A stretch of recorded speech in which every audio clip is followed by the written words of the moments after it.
ஆடி மாதம் வரக்கூடிய ஆடி அமாவாசை பார்த்திங்கன்னா சனிக்கிழமை ஆகஸ்ட் 3ஆம் தேதி மாலை 4:56 மணியில் இருந்து ஆகஸ்ட் 4ஆம் தேதி ஞாயிற்றுக்கிழமை 5:32 வரைக்கும் அமாவாசை திதி இருக்குங்க.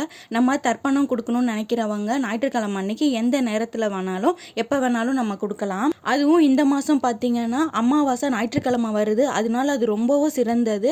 நம்ம முன்னோர்களுக்கு நம்ம வீட்டில் அவங்களுக்கு பிடிச்ச உணவு எல்லாத்தையும் படையல் வச்சு அவங்கள வழிபட்டு வந்தோம் அப்படின்னா முன்னோர்கள் சாபம் இருந்தால் அது விலகிரும் அப்படின்னு சொல்லுவாங்க.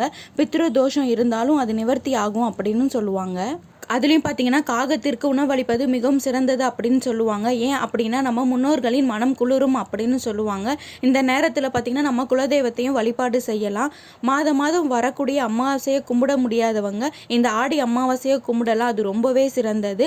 ஓகே ஃப்ரெண்ட்ஸ், இந்த வீடியோ உங்களுக்கு பிடிச்சிருக்குன்னு நினைக்கிறேன். பிடிச்சிருந்தா நம்ம சேனலை அப்படியே சப்ஸ்கிரைப் பண்ணிக்கோங்க. ஓகே ஃப்ரெண்ட்ஸ், பாய்.